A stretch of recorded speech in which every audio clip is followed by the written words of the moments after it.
안녕하십니까. 경남 고성 체리순 농장입니다. 최근에 이제 지속적으로 이제 유튜브 구독자분들이 늘고 계시고요. 많은 분들이 이제 관심을 가지시는 것 같습니다. 그런데 혹시라도 오해 방지 차원에서 말씀드리고자 하는 내용이 있는데요. 저희 농장은 체리 묘목을 판매하고 있지 않습니다. 그래서 어디까지나 이 채널은요. 체리 농사를 지으라, 짓지 말라고 이렇게 말하는 채널이 아니고요. 어디까지나 체리를 좋아하고 저희 한 가족이 체리 농사를 시작하고 진행을 해가며 겪는 시행착오를 기록하고 그리고 정리하는 채널입니다. 그런데 이러한 이야기가 조금이라도 누군가의 도움이 된다면 그 자체로 가치가 있고 의미가 있지 않을까 생각합니다. 그래서 여러 가지 이제 재미 의미로 이렇게 지금 유튜브에 조금씩 올리고 있는데요. 많은 관심을 가져주셔서 감사하게 생각하고 있습니다. 자, 그럼 오늘 체리 이야기 한번 주제 얘기해 보도록 하겠습니다. 오늘의 주제는요. 100년의 계획 체리 나무의 간격이라는 주제입니다. 이 주제에 앞서서요. 혹시 일본 영화 다큐 영화인데요. 인생 후르츠란 영화를 아시나요? 새벽에 저는 이제 다시 한번 오랜만에 이 영화를 보았는데요. 이 영화의 내용은 이렇습니다. 한 노부부가 이제 겪는 일상에 대한 이야기인데요. 이 영화에 이런 이야기가 나옵니다. 그 신도시를 만들면서 거의 뭐 기존에 있던 산들을 허물어 버리고 산을 자체가 뭐 민둥산이 되어 버렸는데요. 이 노 부부가 사람들과 함께 도토리 나무를 심고 숲을 이뤄야 된다는 이야기도 나오고요. 자신의 집과 땅에 나무를 심어 숲을 만들어야 된다는 이야기도 나옵니다. 그리고 후대에게 돈은 물려줄 수는 없지만 농작물을 만들어낼 수 있는 좋은 흙을 전해 주어야 한다는 이야기도 나옵니다. 왜 이 이야기를 시작하냐면요. 체리나무뿐만 아니라 나무를 가꾸고 자연을 가꾸고 아름다운 농장을 가꾸는 것 그 자체가 후대에게 물려줄 수 있는 소중한 유산과도 같기 때문입니다. 농사를 짓지 않은 땅은요. 가꾸지 않으면 황폐화 됩니다. 그런데요. 수십 년에 각쳐 가꾼 자연의 아름다운 경관은 농장의 주인은 바뀔 수 있어도 그 나무는 오래오래 살아남아 아름다운 자원으로 남을 수 있습니다. 그렇기에 10년, 100년 뒤 후대를 생각하는 마음으로 차근차근 천천히 꾸준히 해야 하는 장기 프로젝트이기 때문입니다. 사람은 100년을 살지만 나무는 1000년을 살아가니까요. 그래서 오늘의 주제는요. 체리 나무의 간격이라는 주제를 잡아봤는데요. 집을 짓든 뭔가를 만들듯 농장을 만들든지 간에요. 처음의 설계가 매우 중요한 것 같습니다. 이 체리나무의 결정이 그 계획의 시작입니다. 체리나무의 간격이 나와야 또 구입할 체리 묘목의 수도 계산이 되기 때문입니다. 예를 들어서요.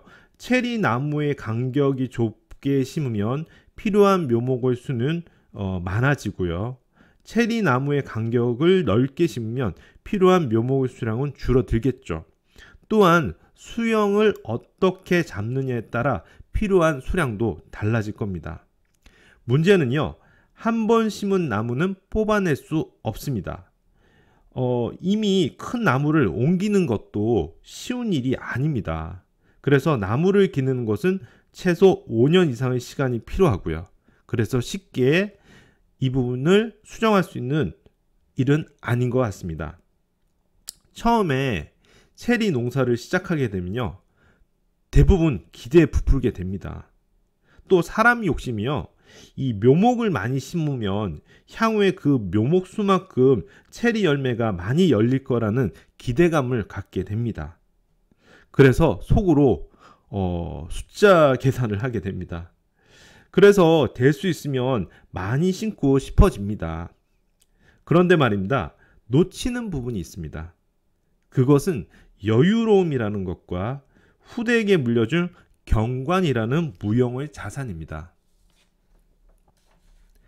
자, 나무 그리고 농업은요, 현재 생산을 넘어 경관 자체가 자원이 되는 시대로 넘어가고 있지 않나란 생각을 합니다.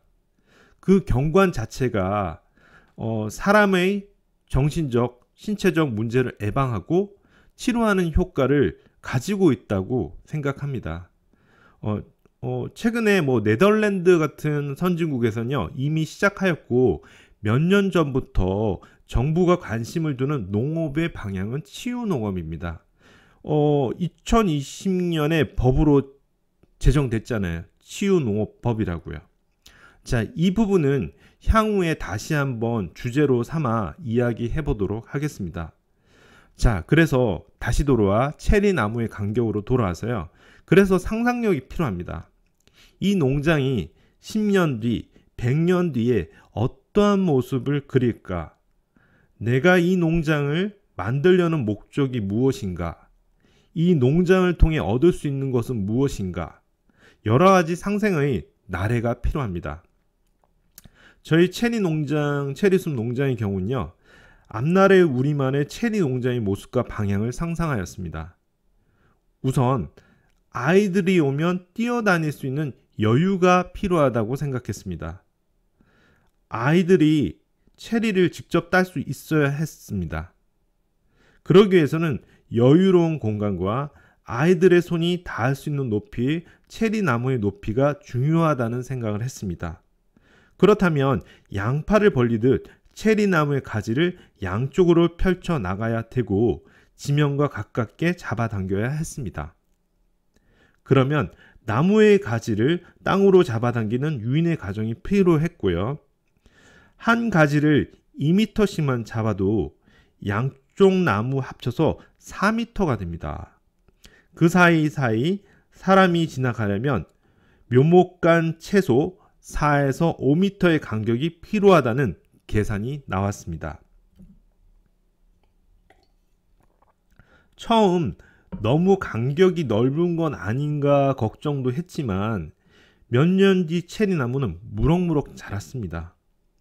넓다고 느꼈던 체리나무의 간격은요, 세월이 지나니 나무의 간격이 좁다고 느껴졌습니다. 또한 체리 농사를 하면서요, 나무 간격의 중요성을 느끼는 건 햇살 때문입니다. 맛있는 체리의 비결 중 하나는요, 일조량, 충분한 햇살을 받는 시간도 매우 중요하다고 생각이 들었습니다. 나무가 서로에게 그늘을 주지 않고 방해하지도 간섭하지도 않아야겠죠. 또한 살랑살랑 불어오는 바람도 지나가는 공간의 여유도 중요하다는 생각이 들었습니다. 자, 마지막으로요. 초성제비로 제초제를 만약에 치지 않는다면 풀을 어떻게 깎아야 될 것인가도 고민해야 할 것입니다. 그러려면 제초기의 이동 동선도 계획해야 하겠죠. 다행히 이러한 상상을 했고 이러한 상상은 예상이 맞았습니다. 몇 년 뒤 체리 농장은요, 체리철에 아이들이 뛰어다닐 수 있는 놀이터가 되었고요. 햇살 잘 받아 체리는 새콤달콤한 체리를 조금이나마 주었습니다. 체리 농사를 하면서 사람 사이에도 적당한 거리가 필요하듯이 체리나무에도 적당한 거리가 필요함을 느낍니다. 자, 오늘의 체리 이야기 주제 100년의 계획, 체리나무의 간격이었습니다. 재미있고 유익했다면 구독과 좋아요 꼭 눌러주시고요. 구독과 좋아요는 애정이고 관심입니다. 그러면 다음에 또 재밌는 주제로 또 제가 채널에 올리도록 하겠습니다. 자, 감사합니다.